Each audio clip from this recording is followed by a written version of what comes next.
लोग तो इंतजार कर रहे हैं। मैं धन्यवाद देता हूं मुख्यमंत्री का इन शब्दों के लिए, लेकिन कब कार्रवाई करेंगे उन अधिकारियों पे, पुलिस के, उन एडमिनिस्ट्रेशन के अधिकारियों जिनकी लापरवाही से सब चीजें हुई हैं। इतनी बड़ी घटना हुई है, हालात खराब हुए हैं, अभी भी लॉ एंड ऑर्डर ठीक नहीं है, तो हम इंतजार कर रहे हैं डीएम पे, कमिश्नर पे, एसडीएम पे, एसएसपी पे, डीआईजी पे, सीओ पे कब कार्रवाई करेंगे मुख्यमंत्री, हम भी इंतजार कर रहे हैं। लेकिन अगर ये बात मुसलमानों को डराने के लिए की जा रही है तो मैं फिर ये कहना चाहूंगा मुख्यमंत्री से कि उनको याद रखना चाहिए कि जनता ने उनको ताकत दी है और उत्तर प्रदेश की तरक्की के लिए दी है, ना कि गुंडागर्दी करने के लिए। अगर इसी तरह से काम करने की कोशिश करेंगे और इस तरह से लोगों में भय पैदा करने की कोशिश करेंगे तो जनता वो जिस दिन वोट की ताकत छीन लेगी तो शायद दोबारा मुख्यमंत्री भी ना बन पाए। और साथ साथ मैं ये भी स्पष्ट करना चाहता हूँ, अभी हम लोग हैं, कोई किसी को डराने की कोशिश करेगा तो कामयाब नहीं हो पाएगा। रही बात इससे ज्यादा क्या करोगे, गोलियां तो चलवा दी आपने, लोग की जान तो चली गई, कानून व्यवस्था तो संभाल नहीं पा रहे, बहन बेटियों का रोज जो है रेप हत्याएं हो रही है उत्तर प्रदेश में, अखबार भरे पड़े हैं। आपको सोचना चाहिए कि जनता के से जो वादे किए थे उनको कब पूरा करोगे आप।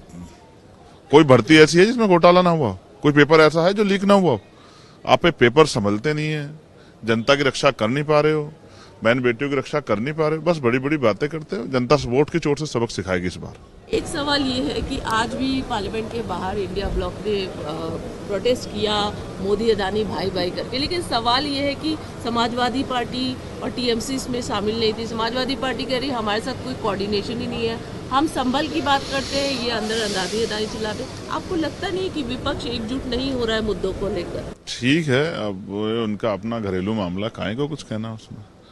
हम लोग हर जनहित के मुद्दे पर लड़ेंगे, उसके लिए किसी गठबंधन की जरूरत नहीं। हम इसीलिए जनता ने भेजा ना, हम ड्यूटी कर रहे हैं। हम लोग तो इंतजार कर रहे हैं। मैं धन्यवाद देता हूं मुख्यमंत्री का इन शब्दों के लिए, लेकिन कब कार्रवाई करेंगे उन अधिकारियों पे, पुलिस के, उन एडमिनिस्ट्रेशन के अधिकारियों जिनकी लापरवाही से सब चीजें हुई हैं। इतनी बड़ी घटना हुई है, हालात खराब हुए हैं, अभी भी लॉ एंड ऑर्डर ठीक नहीं है, तो हम इंतजार कर रहे हैं डीएम पे, कमिश्नर पे, एसडीएम पे, एसएसपी पे, डीआईजी पे, सीओ पे कब कार्रवाई करेंगे मुख्यमंत्री, हम भी इंतजार कर रहे हैं। लेकिन अगर ये बात मुसलमानों को डराने के लिए की जा रही है तो मैं फिर ये कहना चाहूंगा मुख्यमंत्री से कि उनको याद रखना चाहिए कि जनता ने उनको ताकत दी है और उत्तर प्रदेश की तरक्की के लिए दी है, ना कि गुंडागर्दी करने के लिए।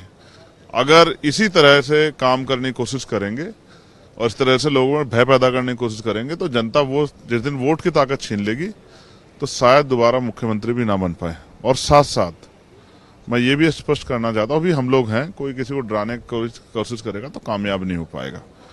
रही बात इससे ज्यादा क्या करोगे, गोलियां तो चलवा दी आपने, लोग की जान तो चली गई, कानून व्यवस्था तो संभाल नहीं पा रहे, बहन बेटियों का रोज जो है रेप हत्याएं हो रही है उत्तर प्रदेश में, अखबार भरे पड़े हैं।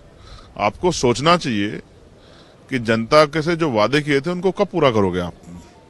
कोई भर्ती ऐसी है जिसमें घोटाला ना हुआ, कोई पेपर ऐसा है जो लीक ना हुआ, आप पेपर संभलते नहीं है, जनता की रक्षा कर नहीं पा रहे हो, बहन बेटियों की रक्षा कर नहीं पा रहे हो, बस बड़ी बड़ी बातें करते हो। जनता वोट की चोट से सबक सिखाएगी इस बार।